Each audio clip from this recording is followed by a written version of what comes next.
We need to be okay with allowing God into the mess. And there's no shame in it. Even though it feels like it's hitting all those spots that are so sensitive, Jesus doesn't care what it looks like. He wants to know you and get into your heart.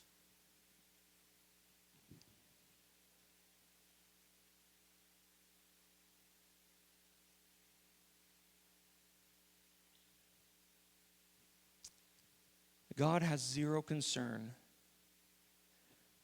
with your outward appearance. I want you to turn to your neighbor and say, God doesn't care how it looks on the outside. That's right. In 1 Samuel, worship team, you can come up. In 1 Samuel, it says this: do not look at his outside appearance or his physical stature. I'm the one that's refused him, God says. For the Lord, he goes on and says this, for the Lord doesn't see as man sees. For a man looks at the outward appearance, but the Lord looks at the heart. And how crazy is this? Is that way back in Samuel, way before Jesus walked on the streets of Jerusalem, the truth of God was being established here. And thousands of years later, Jesus is walking on those streets, talking to the same teachers who followed the same laws that we saw thousands of years earlier. And Jesus is saying the same thing again. You're worried about all of these structures and ordinances of man, and your hearts are far from God. God doesn't care about what's on the outside. He cares about your heart. We need, church, we need to have a greater concern of God searching our hearts rather than man looking at our appearances. We need to have a greater concern for God searching our hearts than man searching our appearances. Every time we take on a renovation project of a house that is condemned, or a drug house, or a structural failure house, whatever it is, every single time we think, oh yeah, we'll get it done in like a month and a half. Easy. Like, I don't know, like we're a lot of houses into this weird life that we live, and every single time I'm like, yeah, it's gonna be like a month and a half, 2 months max. Usually it's many more months beyond that. And there's usually way more mess that we have to deal with, and more people we have to bring in than we expected, and a greater expense than we would like to have to put out, but it's always better on the other side. The journey you're on with Jesus, the journey that you're on with Jesus is just that. It is a journey. You are not on the expressway. This isn't microwave Christianity where we can pop it in for 15 seconds, cooked, done, made to perfection. You got a journey ahead of you. I've got a journey ahead of me. This church has got a journey ahead of it. 75 years old this year. We're just babies. Time needs to elapse for God's perfection to be accomplished. And you know, He deals with things far greater and far more intimately than we can ever possibly imagine Him getting into, where we might think, oh yeah, it's good, I'm okay, don't need to worry about that, dealt with it a long time ago. He brings us right back to it and says, wait, I see what you did there, and I see the attempt, but let me show you a better way. Why am I talking about this right now? It's not to make anybody here feel bad. Not at all. To the contrary, it's here to help you realize you can actually be alive. We're talking about this to help you know that it can actually be okay. We're working through this morning, and we're reading those red letters in the scriptures to help you know that Jesus isn't concerned with what it might all look like from the outside, whether you've got it together or whether you don't have it together. Jesus wants to be in your hearts and deal with those structural issues that are separating you from him. And he doesn't just want to do it for you. Man, how great would that be if he just wanted to do it just for me? That would be so selfish. He wants to do it for all of us. He wants to do it for our city. He wants to do it for the people that are in political office. He wants to do it for our police service members. He wants to do it for our first responders. More than that, he wants to do it for the moms that are caring for their kids and for the social workers that are in the midst of the worst trauma that children have ever experienced. He wants to do it for our mayor. He wants to do it for our business owners. He wants to do it for the regular blue-collar workers that have worked their whole lives. Jesus wants to minister to the hearts and the souls of the folks that are living on the street in our community, to the people that have no home, to the people that have no hope, to the people who haven't figured out yet how to put on a facade that looks good enough so they won't be judged by anybody else. Jesus wants to deal with our hearts.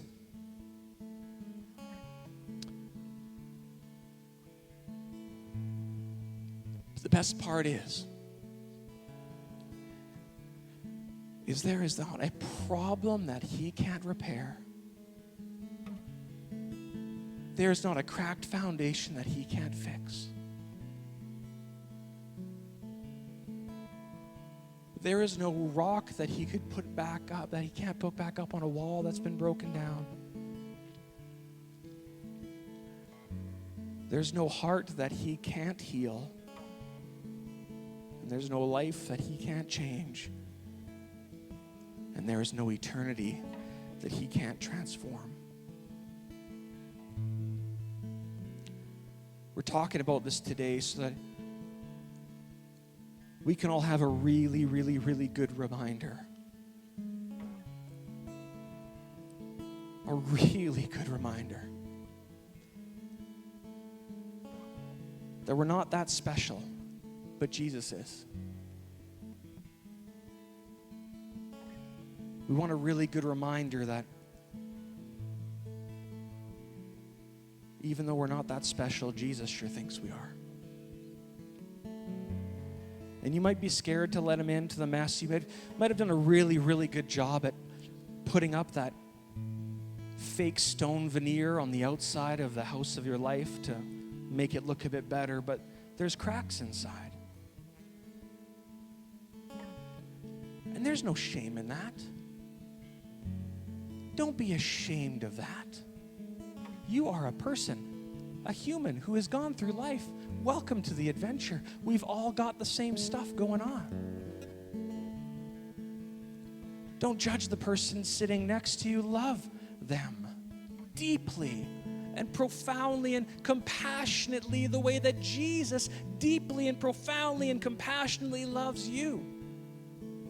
Ask him to minister to your broken heart and in turn make a choice to minister to the brokenness that's around you.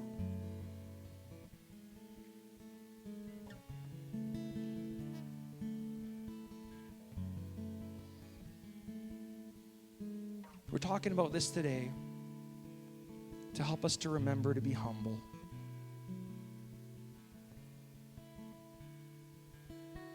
We have to remember to be humble. We have to humble our hearts before the Lord. We have to call out to him and say, search me and know me. Cleanse me from my unrighteousness. Purge me. Make straight my paths, Lord. Restore a right spirit within me, Lord. We're talking about this today to remind us to have hearts of contrition. Because when we realize that we are nothing more than a holy mess in the eyes of God, and he's got some work to do in our lives, it helps us have grace and mercy on those that are around us whose foundational issues might be a bit more on the surface than we might be used to. Jesus left us with some pretty important words. He left us with a really firm and strong command to love the Lord our God with all of our hearts, all of our souls, and all of our might. That is the first and greatest command. And the second one, love your neighbor as yourself. Love your neighbor as yourself. The moment that you think you've got one up on the person sitting next to you, or the person down the street, or the person you pass on Columbia Avenue today when you're walking home or driving back to your house, remember, you don't have a one up.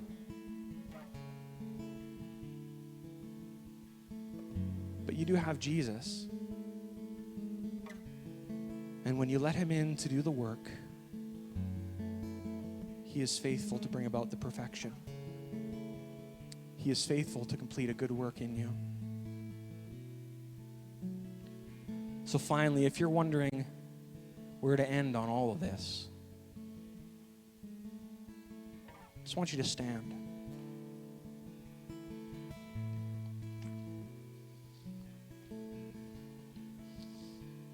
We ask God a lot of questions, and we give him a ton of our prayer requests.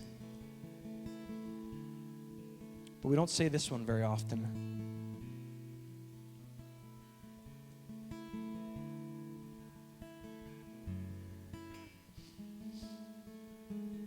I can say all day long that I'm a good husband, but I actually don't have the right to say that. You have to ask my wife if I am.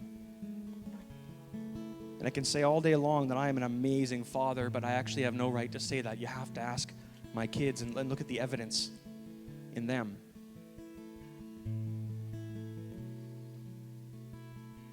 We don't like to ask the hard questions, but today I want to encourage you to ask God the hard question.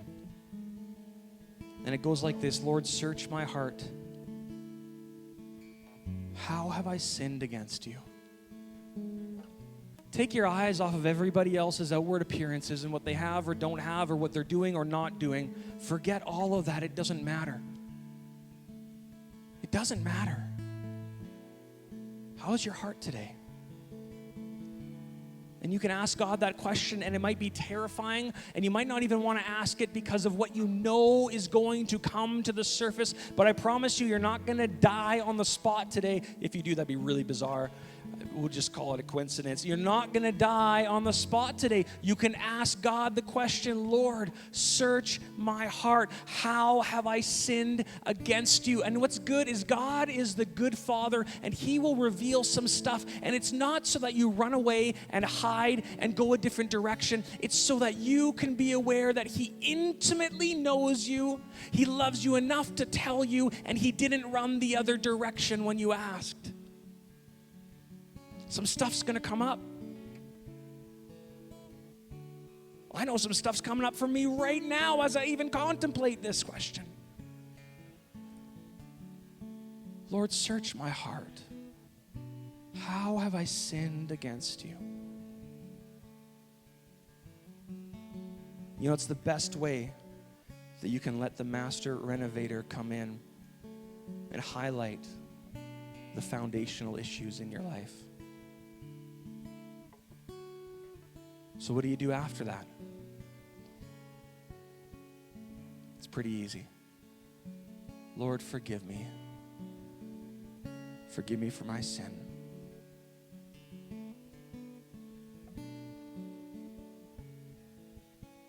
He is faithful to complete a new work in you. So as we worship, as we close in worship this morning, take this time. I want to give this time to you free of charge. Take this time. Take it. Go before God. Sit in your pew. Find a spot to take a moment if you need. Don't waste this time that you have right now and say, Lord, search my heart. How have I sinned against you? And he's going to bring things up in your life. And it's okay. it might hurt because you're looking at it for the first time. It's okay. He's not doing that to ruin you. He's doing it to restore you. And when he shows you, say, Lord, forgive me for my sin. Jesus, we love you. And we thank you that today, as we remembered and celebrated your work upon the cross, we thank you that that very work has brought us to this moment right now. You care about our hearts. You have a desire for intimacy with your bride. You want to be close to us. You want to know us, and we need to let you in.